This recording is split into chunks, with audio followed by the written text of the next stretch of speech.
So from that point of view, with regards to the Hornland one, I know that Aberdeen are taking a kick into the time scale, but honestly, if people knew the real story, they would understand the reasons why it's taking so long and the issues of why they couldn't go public on it. You know what I mean? But obviously, since then, they've had to move quite quickly to get a new manager in, and that's why it's fallen at Stephen Robinson.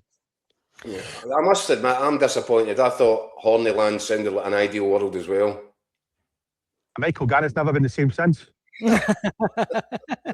Before we let you go, get back to your cup final, Burnsy, a lot of comments coming in on this. I'll throw a couple of these at you if it's okay. Bob, who I know is a big Dons man, says Robinson is not wanted at Aberdeen. And Gavaldo also says Dons fans don't want him though. There's a massive issue already. I mean, have you encountered any pushback to the potential appointment? Certainly, if you look at social media, I know that's not always the biggest gauge for fans, but a lot of it is very, very negative. I mean, I think they made it clear. A lot of Aberdeen fans had made it clear when the manager names were coming out that Stephen Robinson wasn't one they wanted. I mean, I don't understand. I mean, why? Because Stephen Robinson has done really well at St Mirren. He's done well at Motherwell. Three top six places for a team like St Mirren. He got into Europe and he won a major cup final like Aberdeen did. You know what I mean? So what more do they want? I think the issue is that some are complaining about Stephen Robinson's playing style. Will he develop players and sell them on? Well, he's not really had that chance at St Mirren. He's been building teams and firefighting all the time with a limited budget. So let's see what he does with a bigger budget, you know what I mean? And the right tools. I mean, he can well kick Aberdeen on. Bunsey, would it not have been an easier sale to the Aberdeen punters if they'd went to Motherwell instead and gone for Jen Bertil-Lascaux? I'm pretty positive there would have been a far stronger, happier reaction from the fans if they'd went down that route. And by the way, they could also package that up as, well, this guy fits what we were looking for. A young continental coach who plays aggressive front foot football. I think that would have been a really easy sale. Might have been a right easy sale, but it wasn't an easy sale for Aberdeen. Like, during this process, he was sounded out. You know what I mean? And he was getting the feedback was that it wasn't a job for him as it stands. Right. So, in fairness, Aberdeen, they asked the question, but it was a non-starter. So, yeah, it might have pleased the fans, but if somebody's not interested in the job, then we've got to move on. 100%, Burnsy. I was just wondering if the question had been asked, and quite clearly it was. It was. Yeah.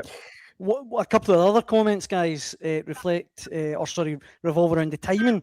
Friend of the show, Kyle Gunn, says, Keith, do you not find it a bit weird, the timing? I get Dons are a bigger club and thankful for Stephen's work, but potential cup double. And obviously, a couple of people smell the gloves, one saying, will he last longer than Jim and Goodwin? But the timing is quite interesting because, as you say, Burnsy, I mean, I think he's done a remarkable job at St Mirren. Absolutely fantastic. But if he was to leave now and St Mirren maybe even get relegated, it kind of ruins his legacy a little bit, doesn't it? Or does it? I don't think St Mirren will get relegated. You know what I mean, I know they're in a bit of trouble, but they've still got a quality of players to get themselves out of trouble. I mean, at worst, they'll finish second bottom. I don't even think they'll finish second bottom. But if they're going to that playoff, they have too much quality to go down. So I don't think St Mirren should really have many concerns on that front. And I don't think Stephen Robinson's legacy is actually would be tarnished in any way. I mean, what more can he do at St Mirren? You know what I mean? And it's one of these ones where he had to take the Aberdeen job now. It was now or never, because Aberdeen weren't waiting until the end of the season for Hornland, or they weren't waiting for Sandro Schwartz. So they weren't going to wait for Stephen Robinson.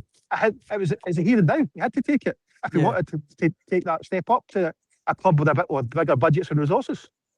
I know, I'm sorry, Kyle, because obviously Kyle's St Mirren daft, but that's the fact of the matter here. If you're the St Mirren manager and Aberdeen come calling, you get up that road as quick as your car can carry, don't you? It's as simple as that. You don't mess about with it. It's a massive opportunity.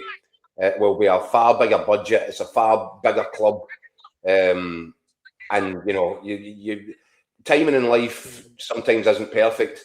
But this was an opportunity that Stephen Robinson simply had to take. There's no two ways about it. And by the way, I think there is an element of Aberdeen, and I know that Burnsy will say they're safest houses, they're in no danger. They are in danger because their form is absolutely horrendous. And once once the league splits into two, and they're in that bottom six, up against teams that are all fighting for their lives for points, Aberdeen should be safe, but they're not automatic. It's not certain. So I think that they had to act now just to make sure, try and get a bit of stability, trying to end the season at least strongly, and then give the new manager the summer to put his kind of longer term plans in place. Keith, I was saying that I thought St Mirren would be safe. I didn't say that Aberdeen would definitely be safe. I was just saying that I thought St Mirren would be safe. There's still an element of risk for Aberdeen. They need to get a couple of wins, and I'm not quite convinced this squad's strong enough. So you think? But I don't think it's strong enough you could guarantee them. I mean, you couldn't trust them to go and win a run of games. So I think they should do enough to stay up, but it'll be a challenge. So what you're saying is, Burnsy, that Stephen Robinson has left a club that wasn't going to go down to join a club that might? No, what I'm saying is that,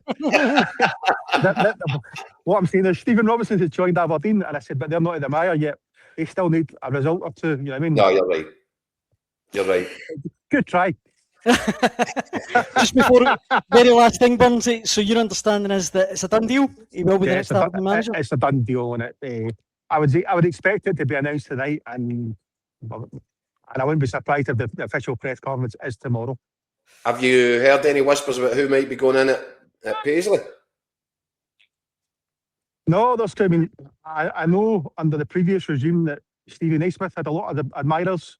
But obviously that's changed now, and then Keith Lasley's now in charge of making the calls. So, but Naismith was one that the previous board had looked at in terms of looking at succession plans to Stephen Robinson. So I don't know if he'd still be in the list. But apart from that, no, I think it's well, I've not heard any clear front runners as yet. Still very early doors, isn't it? The official permission was only given this morning. It is, mate. If St Mirren don't know yet, then we can't blame you for not knowing either, Burnsy. Who would you go for? Who would you go for, Keith? Who would I go for?